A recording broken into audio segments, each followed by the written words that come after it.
Hey, what's up? Welcome to the Bag Chatter podcast. I am Brian, joined, as always, by my co host, a man who may get arrested at any point because he is not on the picket lines with his fellow actors.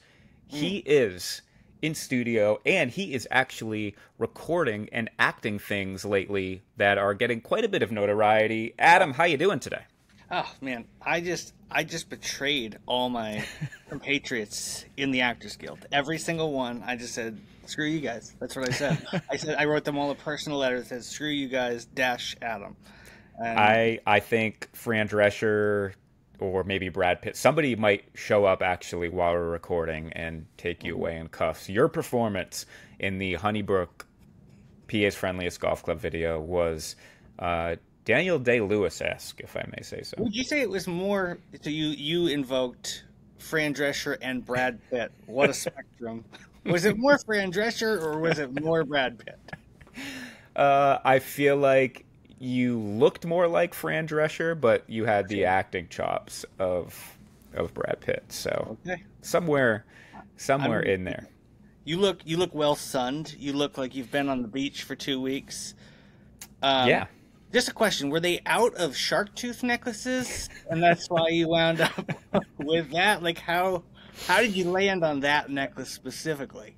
Well, if you really want to know how the sausage is made, Mhm. Erica and I, while on vacation in Florida last week, were in one of those beach shops, and Sure. we were like, "Hey, we should get necklaces that we would just wear all week." So she got a puka shell Sure. necklace. Yeah. I went and grabbed a one that was sort of had some blue and white in it, and she said, "No, no, no, that not that one." I Oh, said, well, "This one," and that's she good. said, "No, no, no, not that one." I said, "Why don't you pick my necklace?" And so that's Okay. how I landed on this specific necklace. Wow. And she chose well. What did that run you? Did it run you $6? $6 American? I actually believe it was $5.99. You Yeah. are very well versed in the necklace economy, apparently. Yeah, I mean it's just that's a top end beach necklace. So I'm just happy to see you still wearing it days Yeah, after the trip. it's got the it's got the little clasp that kind of they screw into each other, and Yeah, there's yeah. like there's maybe like 5 millimeters worth of thread length. So like it takes about 10 minutes to actually get them to catch, and you're doing it behind your back, and it's very frustrating. Hers is even worse. Hers has like a little knot with a loop that is Right. barely big enough to fit over the metal disc on the other side. And so Yeah. she wore it straight for a week because I tried to get it off the one night. It took 10 minutes, and we almost left vacation and came home because it was that frustrating for both of us. So, other than that, we had a great vacation. That's good. You were at the beach the week before I was at Yeah, the beach, I and was. that's why we were off for 2 weeks. Yeah, you know what? And there were so many shops with stupid necklaces in them that How did you? I walked by all of them. I was It's gonna say, so go get weird. yours. It's probably up in your bathroom right now. Go Yeah, ahead and put it I on. have like three or four. I color coordinate them with my outfits. So Well, you're depriving the people watching this on YouTube right now because, in fact, they're probably not even going to be looking at you. They're just going to be so fixated on this wow, necklace that I'm who wearing. is that guy with that necklace? That's right. Anyway, good job in the Heidenberg video. We posted that this week. I did link to it on my Twitter. If you want to see some more goofy content from us, I'm sure you can find it. But good job with that. Hey, no, good job by you. Great, great, great writing, great acting. It was just a really all around. Again, I've said it online. There's some Oscar buzz, I think. At least we're gonna be seen at Sundance. I think. I don't know. It's in the works. I'm talking to the Yeah. people. You I know a understand? lot of this festival stuff is kind of up in the air right now with Mhm. the picketing and everything that's going on. But hey, speaking of video content, another piece of video content we put out was two different versions of your iron fitting that Mm, you had a couple of weeks ago at yeah. Sittler Golf. There is a 30-minute version on our YouTube channel, and then the 2-hour version for the sickos that doesn't really have any editing. So If anyone watched that 2 hour version from beginning to end, I want you to know, as a fan of ours, because you are a fan. Listen, I hesitate to use the word fans, but if you watch the 2 hour version, you are a fan, and I actually think less of you. And I I want you to know I don't appreciate it. I'm like, you need to get your life in order. Okay, And I'm gonna go the other way and okay, not take a interesting. dump on our audience and say Okay, thank you sure. for wanting to know what the iron fitting process was like. I mean, people who did watch, well, for the people who didn't watch, tell us, Adam, tell us, was this as life changing as your driver fitting? Was it a little bit of a letdown? How did it go? Brian, we drove over there. We'd had my driver fitting that was just it was miraculous. It was otherworldly. Um, and I still drove over there, and this was a gift from you. So I'm even expressing this to you, who's giving me a gift. You Hmm. want this gift to be something that's meaningful and helpful. And even to you, who's giving me this gift, I expressed doubt. I was like, listen, I just don't know what this could do.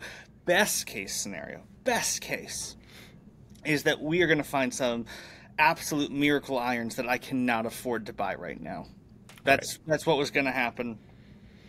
And Brian, it exceeded every every expectation. It exceeded the driver fitting. Wow. And unbelievably, I didn't even have to buy new irons. Ricky at Sittler Golf identified within 3 swings, within 1 minute, Yeah. that my clubs were too upright. And for a few dollars a club, bent all of them to 2 degrees flat. And my life is changed. My golf life is changed. It's just, I I proceeded to hit. We were on a simulator there, and there was a green on the simulator that he would adjust to whatever I said that club went. And I'm not sure I missed a green in like 60 shots. It Yeah. was ridiculous. I And was there, can confirm. It was to the point, I mean you were hitting good shots obviously, but it was to the point where I was almost like, is there something in this software that kind of, are there bumpers that just kind of direct the ball onto the green? Like I you did not miss a green. Now some of them were on the very edges of the green, but it was crazy. And if you watch the full 2 hour version, you can kind of see that in the background. yeah, it was outrageous. And so I've not golfed as much as I would like since then. I did play a tournament we're going to talk about, played a couple casual rounds, but it's been not quite like that. I've missed a green in that time. Shocking. But at the same time, like the consistency of my iron shots, the lower dispersion of my iron shots is very evident to me. I'm hitting more good shots and more great shots since this iron fitting, and I'm thrilled. I'm It's so great. It's so great. Yeah, Ricky did say after 3 swings, he said, "Okay, I see something. I actually think I can make an adjustment to your clubs." And then a little bit later on, he made a comment that was like, I don't want to waste time here. If I see something after the first swing, so that made me think it didn't even take 3 swings. Like I think he noticed literally right away, which was crazy. As it turned out, at least some of your clubs, which you had bought those Titleist irons used, at least some of them were bent to 1 degree upright, and he bent them to 2 degrees down. So some of those actually got bent a full 3 degrees in the other direction. And he even said like your wedges absolutely need to be bent to 2 degrees flat, maybe even more. Like you're gonna notice it more than in the wedges, maybe even than in the long irons. And you found that to be the case, didn't you?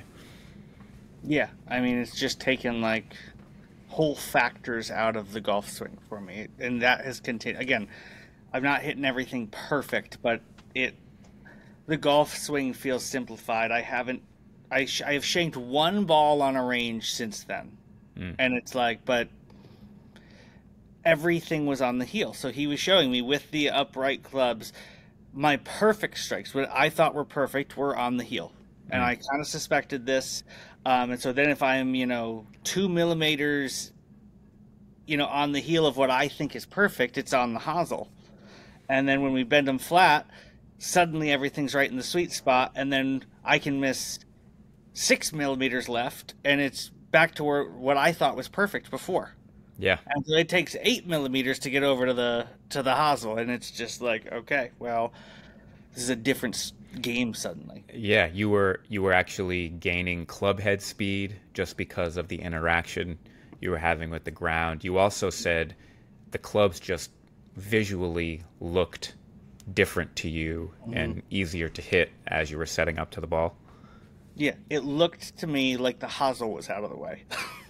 Like, I don't know how to describe it. I could see before with them upright, the hosel looked like the hosel covered part of the face for me the way I set up. Yeah. And so I was constantly aware of that. And now I'm like, it doesn't look like there is a hosel. I know it's there. I can sort of, but I'm looking at the face of the club. Yeah. And so once again, just like I did with the driver, the only downside, the black lining, if you will, is that the opposite of a silver lining? I don't know. Sure. Um, is that I feel stupid. That you're telling me I could have, you know, spent a little bit of money and got fitted for this and had these clubs adjusted to what I need 3 years ago and not wasted my time for the last 3 years. That makes me feel dumb, and I don't love it. Yeah. We both of us were wondering if it was going to be a good experience or a great experience, and it turned out to be mind blowing again. Can't stress enough, spend money and get fitted. I know that the number one, well, other than the cost, because it usually does cost anywhere from 50 to 150 bucks to get fitted for something, and sometimes they'll take some of that price down if you purchase clubs to then. But I know the biggest impediment most people see to fitting is that it's like, well, I've got a bunch of flaws in my swing, and why would I go get fitted for clubs when I have such a terrible swing? I'll get lessons someday first, and then I'll spend the money on the fitting. And you know, if you committed to actually getting lessons and putting work in the next 6 to 12 months, then I might say, okay, maybe that's not the worst idea. But most people don't do it. And truth is, even with lessons, probably kind of your true swing, your core swing, isn't going to change a whole lot in terms of your tempo and your swing speed. And just if you play a decent amount of golf, spend the money and get fitted for your swing. And I don't know anybody who regrets doing that. No.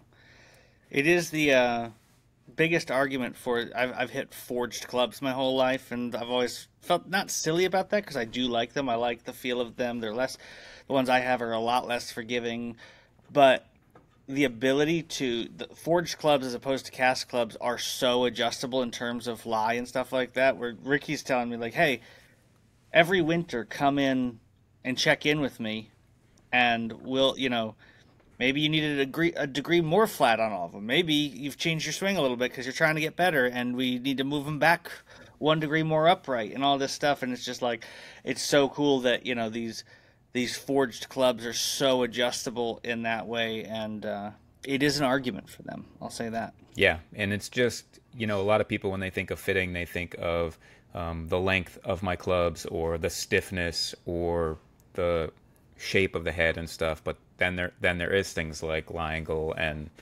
all these factors, which if you just go by, I don't know why I'm preaching fitting here, but just, I guess, yeah, if you go buy clubs off the shelf and you're like, well, I used to play with these really crappy clubs from 1992, but I got me a brand new set of Callaways, so these are going to be better for me. It's like, they might not be. And if you're anywhere local near PA, absolutely check out Sittler. They're a little bit south of Reading, PA, and they are fantastic. Ricky is fantastic. You and I haven't even really played since that fitting, just because of the vacations and stuff. So, but you did have a tournament that I probably would have played in if I wasn't on vacation. The Phoenixville Open, which is a 2-day tournament, right? Tell me how that went. Yeah, it was fun. You took the coward's way out by vacationing with your wife. Yeah. Because you were not convinced. Let's be real here. I was trying to convince you for months to play in this tournament. It's true. And Not until I played a practice round with you, and then I was like, oh, this course is not intimidating. And you had already told me that the tournament itself the way they flighted after day one and everything, and that's not really intimidating either. So in hindsight, I wish I would have scheduled my vacation differently, but maybe next Yes. year. So we go out, and this is a very fun tournament. I really like it. So it's not like the course is fun. It's not a course I'd want to play all the time, but it's great for a little 2 day tournament. There's a lot of birdies out there, but it's not just easy. It's not like, oh, you're gonna you're not gonna just tear it apart. You can make a lot of bogeys if you're trying to make a ton of birdies, if Hmm. that makes sense. Um, so I went out there early tee time. Um, Felt pretty good. I'd had a practice round. I shot like 75, and felt good about it. And so I went out feeling relatively confident, and and the start was it was not good, Brian. Okay. I'm just gonna warn you. You know, there was nothing terrible was happening, but I went out on hole one and I just kind of made a sloppy bogey on one. Three that was a three putt bogey, so I hit it to like 40 feet, three putted, Yep. one over. Hole two, I kind of pulled one a little bit into a tree, got it up around the green, couldn't get up and down, bogey. I'm two over through two. Hole three, uh, just barely cleared this lake, couldn't get up and down, bogey. I'm three Mm. over. Uh, Hole four is a par three. Um, didn't hit a very good shot. Couldn't get up and down. I'm four over through four. I'm suddenly playing this like it's rolling green. Kimberton Golf Course. I'm playing it like it's rolling green, and I'm on that bogey train. A par five. I make a sloppy bogey on six. I am five over through six holes in this dumb little course. It's not a dumb little course. I like Kimberton, but that's what I'm feeling. I am discouraged at this point. Yeah, and what is the mindset considering the fact that you played in this last year and you were really discouraged last year? You didn't play well in it at all. Are you thinking like, "Oh, great, we're doing this again"? I played it 2 years ago. Just to Two be years clear, ago. it was not last year, but I played in it 2 years ago, and my back was in a bad spot a little bit, which was a factor. But I went out and shot like 84 or something in the first round and withdrew. Um, but between the back and the bad score, I was like, I'm not going to go grind in the Hmm. fourth flight to try to to do whatever, And so that is one thing about this tournament. It's a stroke play, but they flight it after the first day. So there's a championship flight and then four flights after that. Um, And you got a lot of hate mail after you withdrew of people who had bet you like top 10 finish, top 15 finish. oh, They it's called you a lot of names. Yeah, countless names. felt bad Yeah, for you. DraftKings lost a lot of money. We lost a sponsorship that day. I'll tell you that. Um, but so I'm five over through six. I'm also just discouraged because I am fully feeling that sense of, oh, we're just doing this again. Hmm. So like at that point I'm like, okay, I need to fight and I got to break 85. I can't let this get away and have it be something completely embarrassing. And there's a fairly short par five coming up, so I'm just like, okay, you gotta hunker down. We can't let this get away. And sure enough, I hit a best drive of the week, maybe up over the corner of this par five. Left myself like 150 yards. Pulled a 9 iron.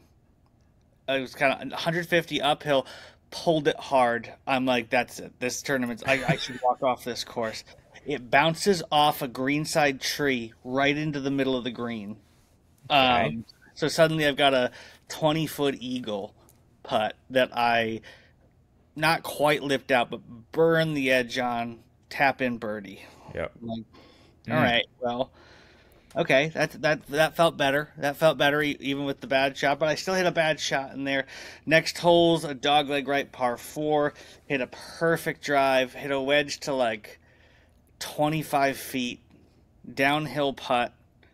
I'm just trying to not let this thing get away from me. I hit it too hard, um, but it hits the center of the cup and Mm. like bounces up and drops in for another birdie. So back to Mm. back birdies. I'm back to three over. Get to the ninth hole. Ninth hole is this 130-yard par three. And it's just in between clubs for me. So I'm like, I'm going to hit a pitching wedge. I'm going to hit it down a little bit. And as I often do when I try to hit a club down, I pull it long left. I flub the chip. I knock it 20 feet past the hole. I two putt from there, and I double nine to give those two birdies right back. But overall, that felt like I didn't feel like I lost my game because of that. So overall, I was 5 over on that front nine. And I'm just like, okay. Or no, I'm sorry. Sorry. Yeah, no, I was 5 over that front nine. And how about the guys you're playing with? Are they playing about the same as you? Are they making you feel better about how you're playing or worse? One guy is playing really well. So he finished the day at 1 under and is, I have no problem saying this on the pod, the most hot-headed player I've ever played with. You're saying that after a round where he shot 1 under? Where he shot 1 under. His expectations were so high. He's probably a little older than me, taller than me, but weighs way less than me. Does not hit the ball very far. Hits his irons great. And after every bogey, he would under his breath, just for the entire time driving to the next tee, just the F word, just over and over again. And then he would shout it loudly. And then he would, and by the end, so at one point, so on like the 15th hole is a fairly short par 5 that he kind of got sloppy on and bogeyed. He was hurling wedges. He was, oh my gosh, he was storming off. He was telling himself horrible things about himself. It was awful.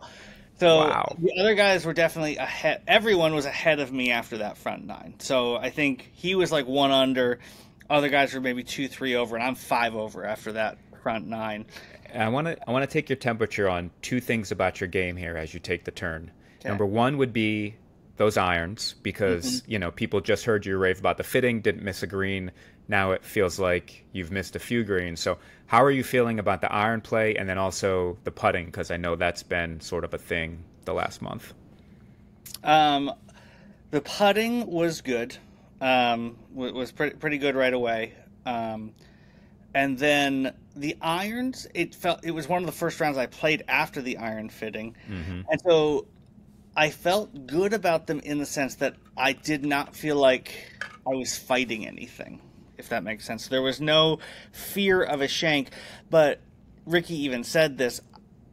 I was having to adjust from I play a pretty big draw with my irons. And so I was kind of trying to figure out, okay, what do they really do now? Yeah. Am I playing a cut? Am I playing a little bit less of a draw? Am I playing a straight ball? And so on that front nine, I lost a few strokes because I just sort of didn't pick the right line. I missed a couple right that were I just kind of aimed right and hit it dead straight. And so, I felt good though overall. Like, okay, everything was pin high. So I was hitting everything the right distance. I was hitting everything solid, but I was not picking good targets. Okay. And so I got to the back nine. Back nine starts with like a 300-yard par 4. So I really got a birdie this one. I get it up near the green. I chip it up to like 10 feet, miss the putt. So I'm a little bit at this point just like, okay, I'm missing some opportunities here. Hardest hole on the course is 11. And I hit my drive way right and then just hit a magnificent 6-iron, like 205 yards up over some trees, put it to like 18 feet behind the hole, 2-putted for par. Everyone else made bogey. I'm just sort of like, okay, like that was a swing where I'm like, that felt like something. Yeah. Par 12, get to 13, which is a short-ish par 4. and I hit a good drive, knock it to like 12 feet, pour that one in the heart for birdie. So get one back to get it to 4 over, make par on a 205-yard par 3. I feel good. That feels good. Kind of pull a drive on this short par 5, the one that the guy bogeyed and lost his mind. I pulled it, but hit it a long way. Had only 9-iron again into a par 5. Hit a really good 9-iron into the middle of the green. Literally lipped out this eagle putt. Tap in birdie. I'm back to 3. Then got a little sloppy again at the end. Again, hit a lot of good shots even in these 2 holes. But, hit a couple wonky, a wonky iron on a par 3 and a bad hybrid off a tee. So I bogeyed 16 and 18 coming in. So I shot 75.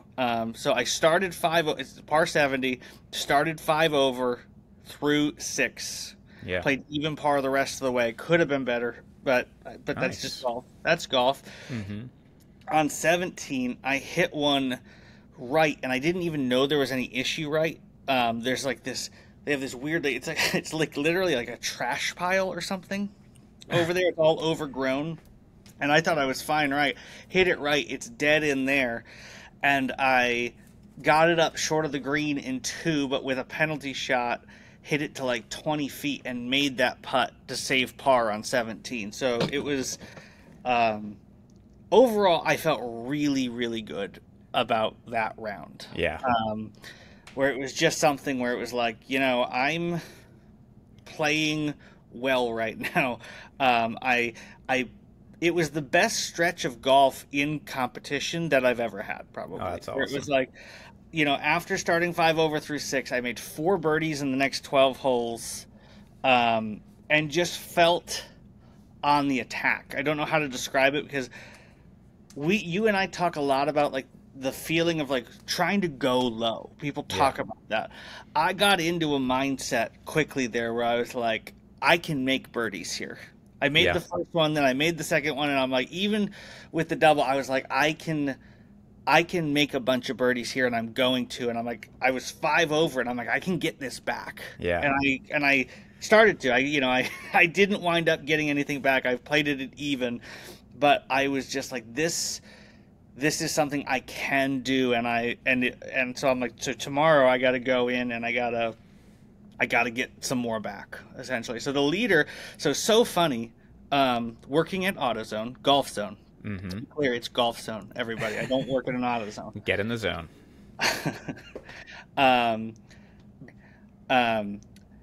So new guy starts working at Golf Zone. He's probably 55, 60 years old, very tall guy, very friendly, and very a couple handsome. I wouldn't say that. Dave, listening, you're tall.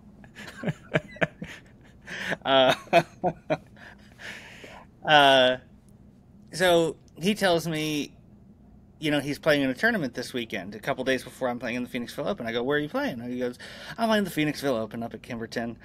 And he's just an older guy, so you might underestimate just because he's 55, 60. I'm sure he was a good player back in the day. Blah blah blah blah. Sure.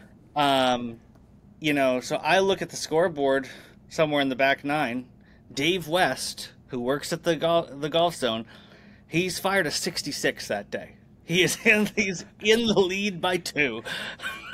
So the day before, he's selling brake pads at AutoZone, and today he's selling brake pads. He's leading the Phoenixville Open after round 1. Amazing. So I shot 75, felt good about it because of my finish, and just in the AutoZone leaderboard, I was 9 shots off the pace. So that wasn't great. And I actually, in DraftKings, I had put a bet on you for top AutoZone finisher. Yeah. And so I had felt like I was burning my money at that point. Exactly. It was done. That bet was over. They'd closed it. They were offering you 76 cents on the cash out. So I go in the next day. There's weather coming in. So I was out of 69 players, I believe it was. I was like T22 after round 1. Okay. And so I'm I'm feeling good. Honestly, I felt like I was finishing with some momentum. Um, and I'm like, tomorrow I'm gonna go get this. That would have been good enough for a later tea time. You know, obviously it would have been closer to noon rather than like the 7:30 one I had the first day. Mm-hmm. But there was weather coming in, so they put the championship flight off, so I made the championship flight. So the top 28 got into the championship flight, so I felt good Nice. about that.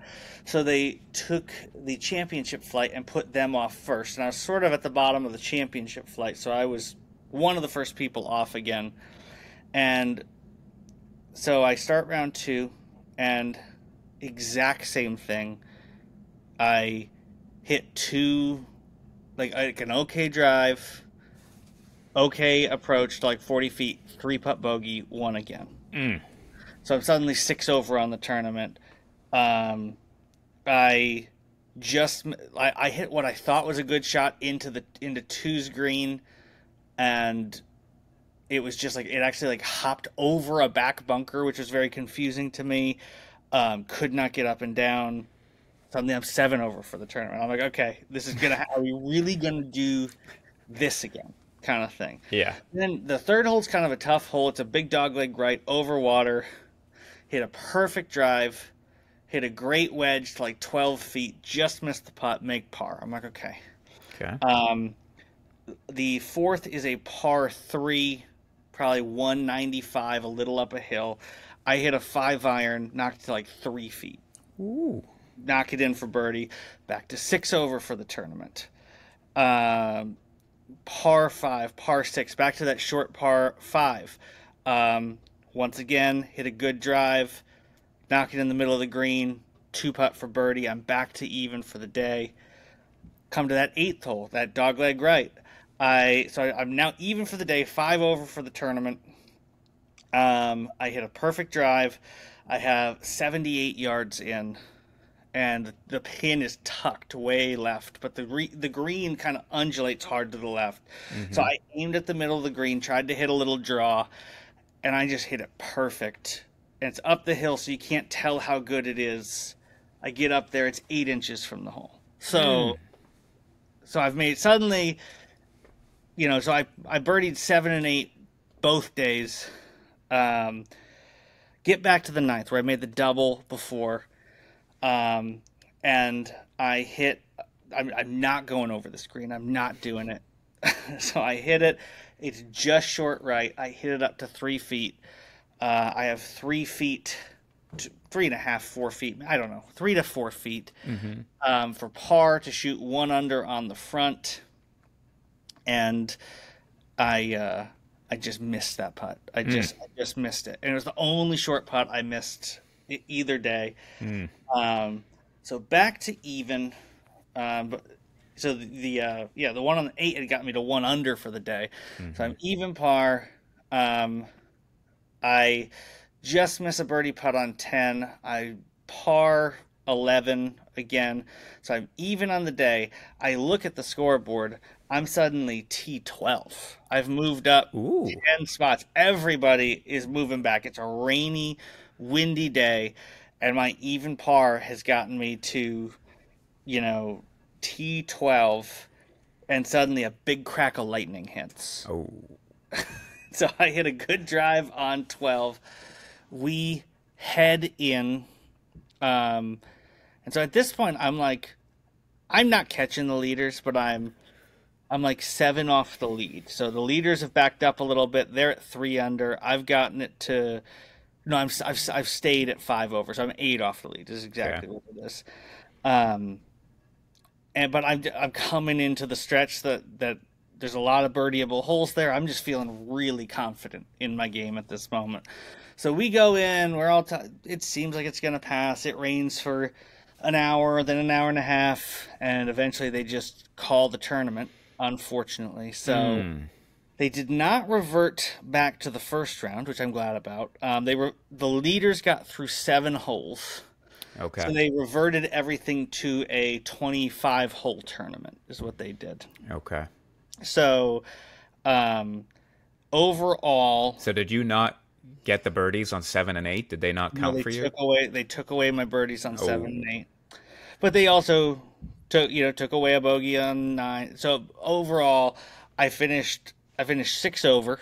I had like my even par through those 7 holes was like tied for second best of the day on um, yeah. in those holes, and I finished T15 in the Phoenixville Open. Okay. And how many people you said entered? 69, I believe it was. I believe Okay. it was exactly 69. T15. I like that. I like a little T20. Yeah, no, T15 action. I was hunting that top 10 on that back Yeah. nine. I was ready to go. I was hitting the ball well. I was gaining confidence, and I was in a rhythm that I've never been in competitive golf. I was not scared. I was not on edge. I was just birdie hunting, and that could have gone either way. Obviously, could have made a couple birdies coming in. Could have made a double or two coming in. But Yeah. who knows? Yeah. So it could have saved me or hurt me, that rain. But it felt really good to play. If you take out that, again, this is golf. I can't be this person. Yeah. I'm not a huge morning person. You know this about me. Mm-hmm. I started at 7:30 the first day. I was like second group off, and I bogeyed 5 of those first 6 holes. And that is, listen, could I birdie 5 of those 6 holes? Of course I could. I could bogey all of them, I should say. Yeah. But that's an anomaly on that golf course for Yeah. me to do that. So even if it's just a normal bad start and it's like 2 over, 3 over through those 6 holes, Yeah. I really could have been right there. And so it did make me realize, like, yeah, no, there was a world this week. I played good enough stretches of golf to say, like, yeah, if things had broken a little bit differently, I could have been top 5 in this thing for Yeah. sure. If it had just gone slightly different, and that's what you need to work on, But at Yeah. the same time, it felt good for sure. I love it. I feel like you have definitely made some strides, and you've entered a new era of competitive golf for you. Kind of started, I feel like, last year at the club championship, getting into that final group, and I feel like you just continue to grow in that this year. So that's awesome. It's exciting. It's like I've actually played enough competitive golf so we do have the club championship coming up here in a couple weeks, and we're going to Yeah. talk about that a little bit at some point, I'm sure.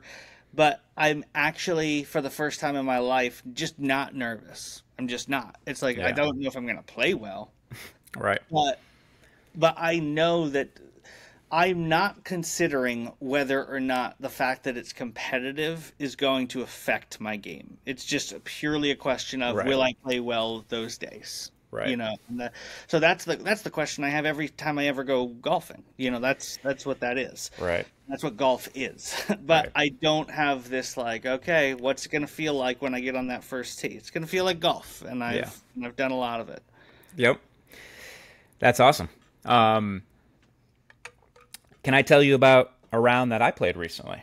I'd prefer you didn't, but if you really want to, then let's do it. Why do you have to be so mean all the time?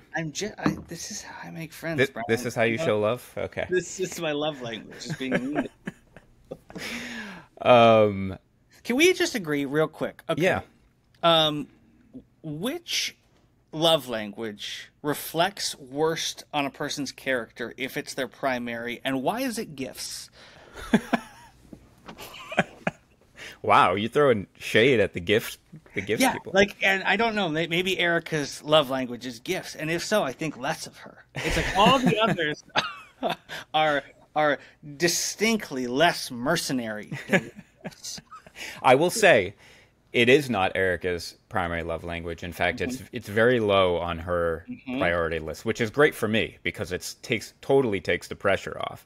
But my daughter Kylie is gifts is a big love language for her, but I feel like it's more on the giving of gifts. Like she loves, but obviously then she does enjoy receiving thoughtful gifts. But she is all of her gifts are always thoughtful. You know, it's not Right. like just give him a gift card or something. Like that's the last thing she would ever Right. do. Like she puts a lot of thought into it. So you are throwing shade at my daughter, Yeah. And fair and enough. that's fine. That's fine. It's not the first time it's Well happened. earned. Well earned. Shade. No, I love giving and receiving gifts, but to put it over quality time and words of affirmation, are you kidding me? Like what kind of what kind of hedonist is A hedonist like you who says physical touch is far and away the only gift, the only language that matters to that you. is inappropriate for you. This is a family show. A It's family hugs. show. I'm talking about hugs. So I went out before my vacation with my nephew Hudson, listener of the show. Shout out to Hudson. And we had a great time. We played over at Honeybrook Golf Club, and our big mantra for the day. This is something that I want to explore in future episodes. Okay, I'm reading this book by. It's terrible that I can't remember his name. Raymond Pryor, I believe his name is. I can't remember the name of the book, which is awful, but it's about basically the mental game of golf. I'll talk about it in future episodes. I'm only like 40 pages in, and one of the things he's talking about is mindfulness and being present, which we've all heard many, many, many times. But he called in a reference from another guy that I really liked. It really resonated with me. The idea that staying present is, he called it staying in the raindrop. Okay. Like a raindrop falling through the sky is sort of the idea of us moving through time, and you can't. I'm going to explain Put this. on one beach necklace and you've got no woo woo on me. It's outrageous. So I'm going to do a terrible job of explaining this, but basically, it's the idea of like staying in the present. It's not that you can leave the present to go in the. It's that you can't. You're stuck here, and so if you try to dwell in the past or think about things in the future, it's like sort of like trying to get outside the raindrop, and then you just make the raindrop wobbly. So it's sort of just like accepting, like, I'm moving through time. It doesn't even make sense to be in the present or the future or the past or the future. Like, this is all we have. Anyway, Hudson and I had a blast talking about it. Like, I told Hudson, because Hudson sometimes he can get really down on himself. He's got a great swing, but he's just a few years into golf, and so I said, listen, we're gonna stay in the raindrop today. We're gonna stay present. I said on the way home, we are gonna get so mad about our bad shots. We're gonna like roast ourselves. We're gonna make fun of ourselves. But today, right now, in the present, we're gonna stay focused. When we hit a bad shot, we're gonna stay in the raindrop. So we had a great time. He didn't have the greatest of rounds. I was playing really well. I actually got to the 17th hole. Now, we skipped 2 holes because we were behind some slow people. Ended up coming around to play 10 and 11 at Honeybrook, and I was 2 over. And I was 2 over and playing 10, par 3, hit a gorgeous, I can't remember if it was a 5 or 6 iron, to Probably a 5. probably a 5 iron. Hit it. It was a front pin, but I hit it to 5 feet. 5 feet below the hole. That's the 5 that matters. Is the 5 feet below the hole. Exactly. So we're driving up, and I say, Hudson, if I birdie this hole, we're going to our last hole, and all I need is a birdie to shoot even par for the first time. So I know where I am. I'm embracing it. I read the putt. I got it just like a ball or 2 out. Complete misread. Miss the cup. Then I need an eagle on the last hole to shoot even par. I try to attack a left sucker pin on the 11th green with a 9 iron. I miss the green. It bounds away. End up bogeying the hole. Shot a 73. But that's not the round I want to talk to you about, my friend. I've got another round to tell you about. Does this one also involve Eastern mysticism and ridiculous? Sadly, it does. Sadly, it does. Perfect. Because I did try to stay in the raindrop. I was on the fence about playing golf yesterday, Okay. And I was looking at. You're really throwing this at me out of nowhere. You Yeah. even lied to me about what round we were going to talk about. This is Yeah. incredible. I'm caught off guard. I'm not good Well, on feet, but let's do this. sometimes you have to surprise somebody with a story to make it good. So that's what I'm trying to do here. I'm going to stay on this raindrop. I'm going to stay. Stay. You can't get out of it anyway. So I was unsure about if I was going to play yesterday. The last tee time before men's league was 3:09. It was 2:30. I was in my house still, and I was like, I need to decide in the next 5 minutes if I'm going to go. Adam's not playing golf today. I'm going to be with random people. It's really hot out.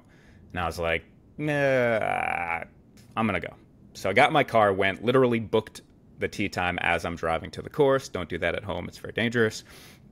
Got to the course at 3:04. My tee time's at 3:09. Decide I'm going to walk because I put on a little vacation weight, as you can probably see. No comment. No comment. I get paired up. These two guys drive up in a golf cart. An older guy, probably in his 70s, a younger guy, probably like in his 30s. The older guy says, hey, in a Scottish brogue, he says, hey, I'm not going to try to do it, but he says, Stephen and Chris. And I said, oh. You tried to do it. I did, and I I'm failed not miserably. try to do it, and then you went like 3 out of 10 on trying, and it was horrible. You really should have gone or not gone. He said, Stephen and Chris. And I said, oh, hey, I'm Brian. Nice to meet you all. Stephen said, I'm going to play the golds. I said, Chris, what are you going to play? He said, whites. I said, all right, I'll play whites too. I haven't played in like 10 days. I didn't take my clubs on vacation. First hole, hit a good drive, hit a pretty good approach to 4.5 feet. Oh, no. I hit a approach to the middle of the green, and then I roll my birdie putt 4.5 feet by, and Steve says, that's good. And I was like, oh, okay, wow, that's it's not good. But thanks. So I didn't want to like offend him, but I'm also like, that's 4.5 foot putt. So right. I basically ignored him and putted the putt and hit it, made par. Mm-hmm. So I par the first hole. Second hole, I have 8 feet for birdie. Mm-hmm. Just missed the putt, make par. Should have made that. I should have made it. I could have told you that. The third hole, I am like 2 inches off the front of the green, basically on the green, putting 30-footer, and just slides by, tap in par. Right. Fourth hole at Honeybrook, which is now open, wonderfully. Great drive, blistered a 3-wood, just blistered it into the wind, left me with about 40 yards. I nip a tidy little wedge. Chris is up near the green at this point. I mean, we're all near the green, but he's basically on it. As the ball goes over the hole, he goes, oh! Goes over the hole, doesn't go in to 3 feet. Make birdie. 1 under through 4. Fifth hole, now we're playing the whites. Tees are up. I'm a little worried about driving this into the water. Right. I can consider a 3-wood, but I just length, you got to consider this. Exactly. I've always hit driver there, and I've always said I'm going to hit driver here until I put one in the water. Now, multiple times I've hit one past the water line, just left, so it was safe. Not yet gone in the water. So I'm over the ball, thinking, this feels like too much club. I end up making a terrible, scared swing. I don't even know how to explain it other than it's just an ugly pull hook that is headed directly for those pine trees on the left there. I get over to my ball behind one of the pine trees, completely blocked out. I can put a swing on it, but I'm completely blocked out. I decide to punch down the 6th hole so I can at least have an approach in, because otherwise I have to play directly sideways back into 5 fairway. I hit a good punch shot down that leaves me like 155 in, and there's a wind was into me. I hit an 8-iron, thought maybe the wind was going to hurt more. I just missed the green left.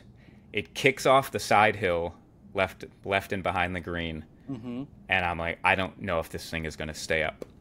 All right. Get over there. My ball is like 3 inches from the penalty area line. No Yep. backswing. You mean the hazard? The hazard. Well, we don't call it a hazard anymore. Oh, right. We Sorry. call it a penalty. 2023. We can't say anything anymore. I have no backswing. I'm thinking about taking it unplayable. Decide not to. Somehow, the shortest backswing ever, chop down with a wedge, get the ball scooting up on the green, through the entire green, off the back, but it hangs up in the rough there. Mm-hmm. I hit a decent chip up to 8 feet, missed the 8-footer, triple bogey. So from -1 to +2. Right. I par 6. I have a 40-footer on 7 that misses by 3 inches, but I tap in for par. I miss the green on 8 left, and it's kind of a back left pin location. I got green to work with, but as you know, it runs away from you when you're over there on the left. I hit a pitch shot that instantly I'm like, I didn't get that enough. But it takes a good enough kick, and it just starts trundling down the hill, settles to 2 feet, and way better than I thought it was going to be. Tap in par. Right.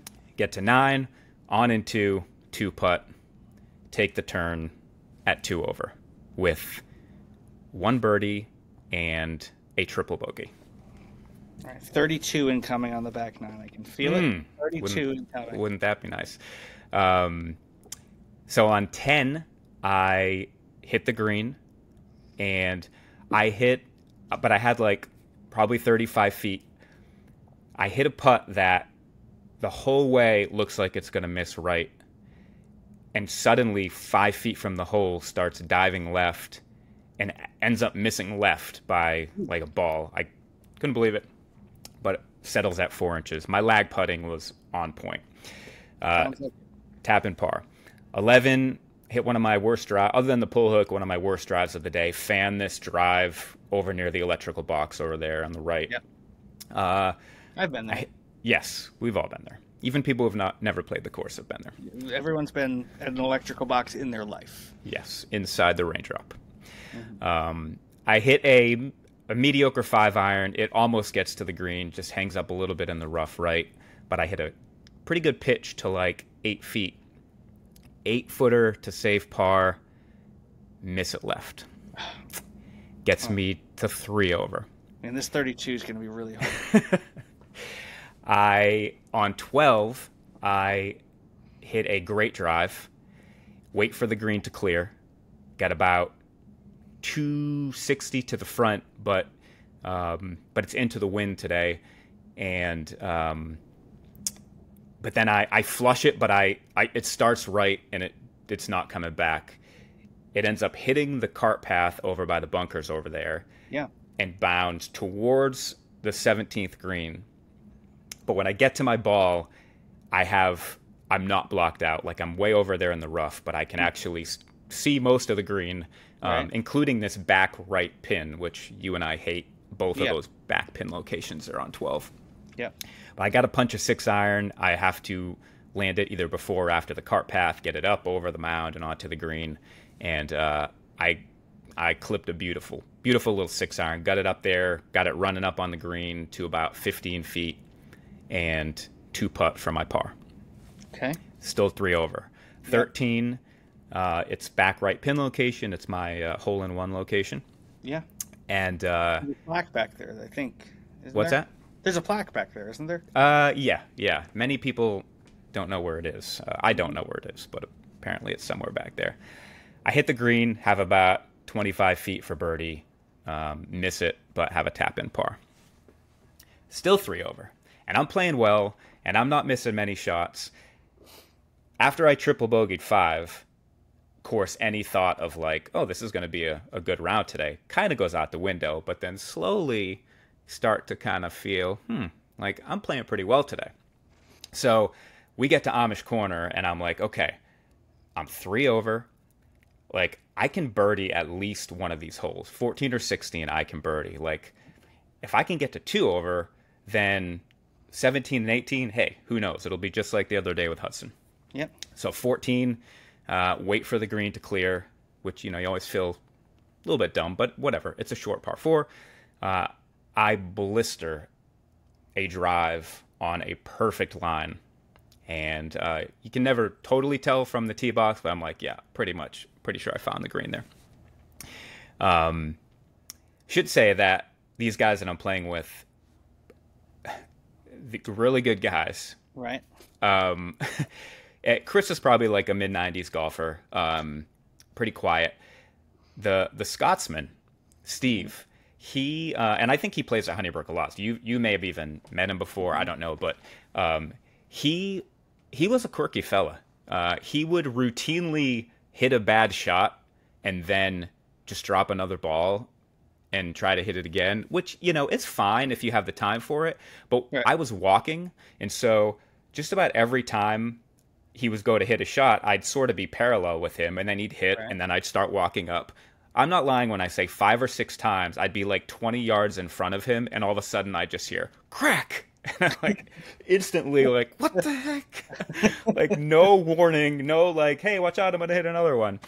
And like, he would, every time he missed a putt, he'd be like, send that back to me. This one's going to be one-handed. And then he would try to like one-hand it, and then he would miss, and then he'd be like, give it back to me one more time. Mulligan. And then he would like, so anyway, there was a lot of that going on. That accent is not Scottish. It's did I say he was Scottish? I meant he was whatever that accent was. What, Eastern European, I guess. The other thing he was doing was that in Russia, take you. In Mother Russia, we hit twice every time. The other thing he was doing from the start was he was keeping track of my score, which I never asked him to. That's always an interesting thing too. Yeah, when a stranger does that. And what'd you get on that one? And he was very interested in gambling with me. So I parred the first 2 holes, and as we're walking to 3T, he's like, $5 on the next hole, and I was like, no, I'm not interested in gambling with a complete stranger that I know nothing about. He did that on more than one occasion. Anyway. Get back to Amish Corner. We get up to the 14 green, and my ball is, in fact, in the middle of the green, 21 feet from the hole. Have an eagle putt that I'm reading it maybe 2 balls right. And I hit a putt, and about halfway there, I realize it's not going to get there, which is very... very unfortunate, but also I didn't start it on the right line. It ends up like 2 inches right and 2 inches short of the cup, basically. Okay, that's fine. Which sucked, but literal tap in birdie. So now I'm at 2 over, going to 15T, the most daunting tee shot on the course. Yeah, I've just hit a bunch of great drivers, including one on 14, but the one on 14 had the perfect shape. It had that little bit of cut. What you really don't want on 15 is to overcut the ball. So I shoot the woods at the end of the fairway there. They're like 267. I'm like, I don't think I can hit this too far with the 3 wood, but you never know. So like, I'm going to hit the 5 wood instead. So I step up with the 5 wood, hit a butte. Center cut, get it out there probably like, 220. Right. Now I've my second shot in, I've got like 280 maybe. The green is basically unreachable. I pull 3 wood, hit another butte, just right down the fairway, get to my ball. I'm like 35 yards short of the green. It's sort of a frontish middle pin, and have not hit a bad little nippy wedge short game shot to this point, and that continues. I hit another great one to about 8 feet below the hole. 4 birdie to get to 1 over. Right. I got this one starting about 1 ball left of the hole. Did you weigh that in your feet, or was that just an eyes thing? It was everything. That was aim Did you point. extendedly weigh it in your feet? I tried not to, but I probably did. I got a level out at one point. Are those legal? No, they're not. That's unfortunate. Anyway, I thought it was going to be just outside the left edge. I started it like 2 balls left, and it didn't move. Just didn't break at all. trickle a few inches past the hole, tap in par, still 2 over. Should have gotten the level out, honestly. Even if it was Probably illegal, you should have just gotten the level. Probably should have. Get to 16, and when I was with Hudson, the worst swing I made all day that day was that I fanned a driver and just lost it. It went into the tree line right of 16, probably like 50 feet in the air. It was disgusting. Right. Touch 'em all, I said, as it cleared the fence. It's one of my favorite jokes, the touch 'em all. Yeah, I think you overrate it a little bit. But let's... I might. No, I enjoy it whenever you say it. It's a good one. So anyway, I decided I'm not going to drive it here. I'm going to hit 3-wood, aim a little bit left, hit another great 3-wood. Get down there. It's just short and left of that bunker. It is a back pin location. To this point, I have still not hit a bad short game shot. I've got, a little... I want to fly this thing 20 yards and let it roll towards the hole. Still haven't made a bad short game shot because I hit a beautiful one that trickles to 5 feet. Okay. I got a 5-foot putt, not a whole lot in it. It's going to move a little bit right, but I'm starting it inside left edge. Yeah. Pour it in the heart. Ah, of course you did. Pour it in the heart. What else were you going to do? Got the level out, pour that thing in the heart. Gets me to 1 over with 2 left. We get to 17.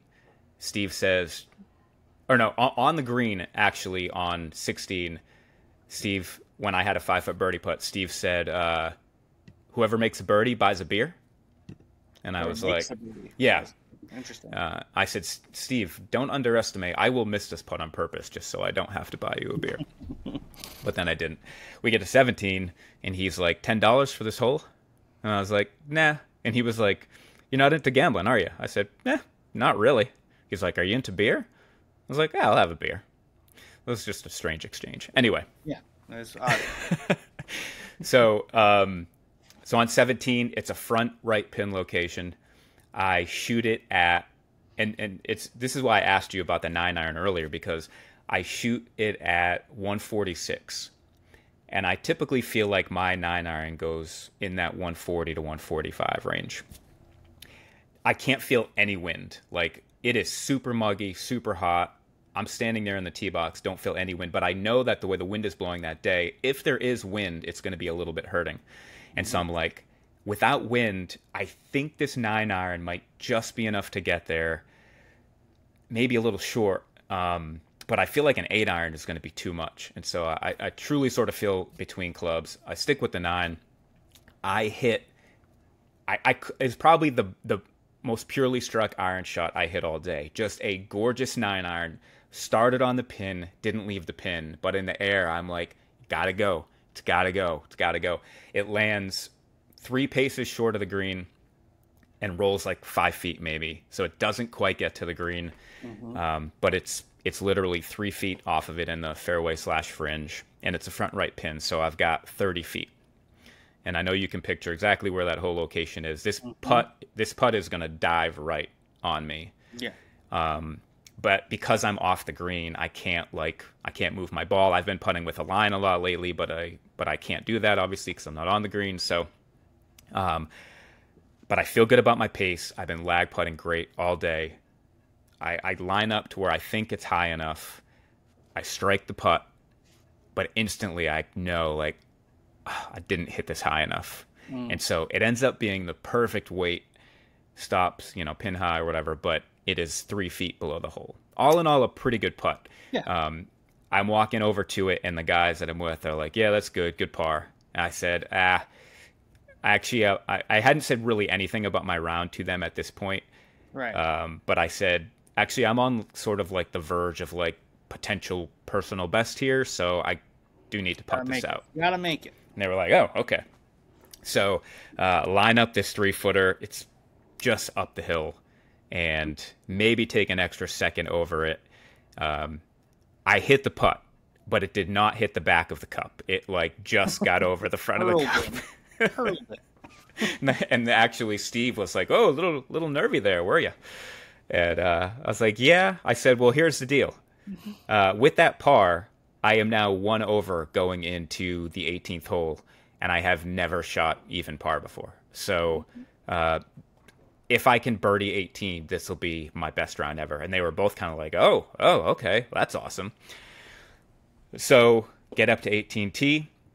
As you know, a lot of times on 9 and 18, I will kind of fan things to the right, especially on 9. But even on 18 too, I'm playing from that right rough a lot. Sometimes I'm playing from 12. Sure. Best of the day. I just pipe one. Clutch. I pipe one out there. Clutch. Hit a really good one. They didn't hit great drives, so I'm kind of walking up the fairway, waiting for them to do their thing. Not feeling too nervous. You know, I've been here before. I had a good round with Hudson. I had, you know, the one over I shot with Luke 6 weeks ago, telling myself, going to be here again. Don't get nervous, and staying in the rain drop.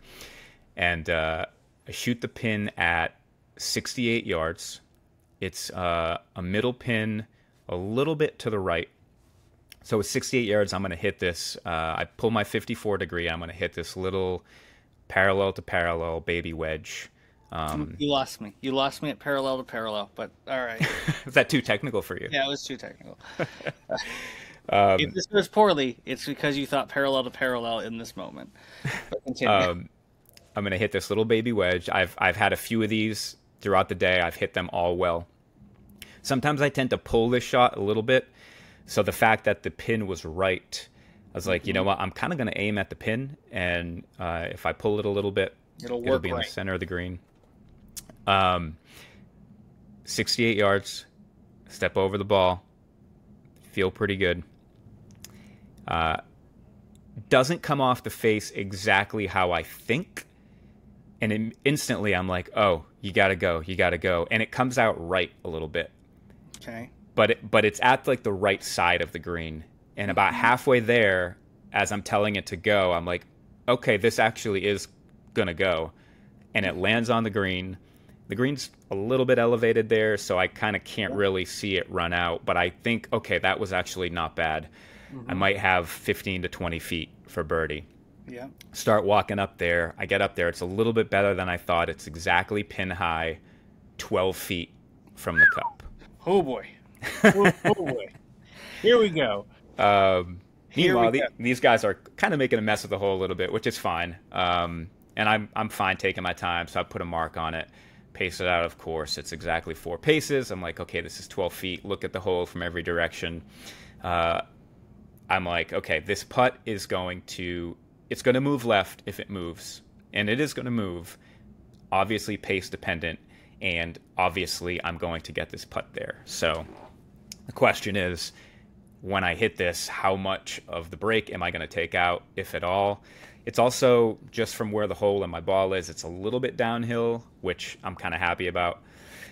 I decide that the putt is right edge. Like, I'm going to start this on the right edge. It has to move at least a little left. And if it does at all, it's going to go in. It has to go in. These guys obviously know where I'm at. I think for a second, maybe I'm going to ask one of these guys to record this, because I've been embracing this the whole time. I know where I am. I'd love to have this on video. Then I kind of look up and I see there's a guy in the fairway behind us. He's a single and he's just waiting for us to finish. So I'm like, okay, not going to do that. Just hit the putt in, Brian. Sure. Step over the putt. Feel good about my line. Want to start it right on the right edge. Stroke the putt on my line. Okay. And watch it go right in the heart. Oh. Center cut. Birdie on 18 to shoot 70. To shoot 70? To shoot 70. From the whites. From the whites. I'm going to slow clap. Can I slow clap? This is yesterday? This was yesterday. Holy a 3:09 tee time. Wow. Yeah, I hadn't even teed off yet. It was 24 hours ago. That is wild. You did it without me. You abandoned me, and you went and shot 70 on me. I wish that you would have been there. Yeah. But I ended up shooting 33 on the back, not 32. 33, which I've never done before. It was 1 triple, 1 bogey, and 4 birdies. And That's crazy. I can't believe it. I mean, That's amazing. I mean, congratulations, Brian. thank you. Jeez, this is exciting. And this is, I mean, you are peaking at the right time. We've got a club championship in 13 days. And Yeah. you're peaking. Is what I you're mean, doing. in terms of handicap, I'm not peaking because this is going. I haven't actually put it in yet, so I'll do that here in a second and see where this actually gets me. I just texted you the scorecard so you can see what it actually looks like. I know what it looks like. You know what it looks like for you. You don't know what it looks like for me. The crazy thing about this round is that I was this close to not going. I Right. literally was like, I got to decide in 5 minutes if I'm going to go. And because you weren't playing, I was just like, maybe I'll just wait and I can probably play with Adam later this week. I hadn't played in 10 days. I didn't have a warm up. I pulled into the parking lot 5 minutes before my tee time. And, but yeah, it was coming to that stretch of Amish Corner. It was like, I can birdie these holes. I'm playing well today. And yeah, it was. Wow. I mean, that's great. What a way to do it too, with the birdies down the stretch. Yeah. Intense. That was an intense story. I feel I'm sweating a little bit. I think I'm flush. Did you think I was going to make the putt or not? I did. Okay. Because I believe in you, unlike you towards me. I ended up hitting 15 greens on the day. Pretty good. Yeah, pretty good. Took 31 putts. The thing is, I hate to say this, but I have to. It could have been a 68. Yeah, of course. Like, I tripled 5 because I made a stupid swing off the tee. I'm like, even if I would have pounded a driver that went into the water, I would have taken a drop and like made a bogey. Like, right. Of course, the other side of that is that making that triple did something to me mentally. You could argue that, well, if you know, Yeah, I don't. you don't like that. Nope, that's stupid. I would like to say a few thank yous, if I may have the floor for that. I'd like to thank my wife Erica for not. The board recognizes the representative from Intercourse. I'd like to thank Erica for not giving me crap about all the golf that I play. I really appreciate that. I would like to thank Tyler for 6 years of the Hosel Jockeys Golf Podcast and the growth that I experienced through that. I'd like to thank my buddies Mike and Eli for continuing to inspire me on their chase for scratch and for letting me use the dramatic scorecard reading idea. I'd like to thank my longtime coach Robbie for all the work he's put into my swing. You're getting there. You're getting the there. support through the years. I'd like to thank Jason Nickel, Okay. who I have worked with just for like 3 sessions, and I mean, I hit 15 greens. Like, there is something different about my irons right now just from working with him for a couple of sessions. Right. And the results are kind of undeniable. So you can look up Jason Nickel, Nickol, on the Skillist app, and your mileage may vary, but good grief, he's doing great things for me. I'd also like to thank some of my other team, my chiropractor, my physio, my chef, and my trainer. I'd like to thank Honeybrook for opening up hole 4. I'm calling Erica your chef. I've actually said that to you before. I've said that to you. That's inappropriate. It's not respectful. Fair enough. I'm sorry, Erica. I'd like to thank Honeybrook for opening up hole 4, without which I would have just put a par on the card like I had been doing all season. This gave me the opportunity to make a birdie that turned out to be important. And last but not least, I would like to thank you, Adam. Oh, Brian. I would like to thank you for being a part of this journey on Bag Chatter, for always pushing me to play better, for always making fun of me and telling me I suck when I do suck, which pushes me to play better. I have never said you suck. Not one time, you ungrateful. No, I would like to thank you. You were a big part of this journey as well. All right, last thing I'm going to do while we talk. This is bad podcasting, but I'm going to put this into my Gen app. This is just so we horrible see. podcast. We'll edit it out. It'll just be in the YouTube version, and then I know you got to get to AutoZone at some point. So, Not all right, for like Mike. 2 hours, but I'm gonna split Okay. that's our out. That's fine. All right, I'm at a 5 points. I have a hard out in 2 hours, so let's make sure we get through this. I have a handicap of 5.6. My Yep. lowest ever is a 5.0. I have no idea if this is kicking out a good score or a bad score. Mm-hmm. Again, this was from I will say, this was from the Whites, 6,000 yards.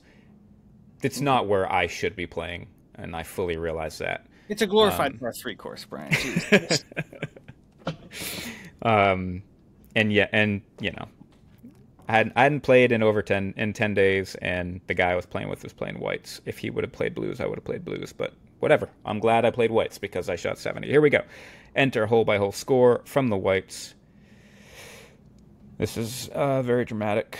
4, 4, 3, 4, 7, 4, 4, 3, 4, 3, 5, 5, 3, 3, 5, 3, 3, 3 for a 70.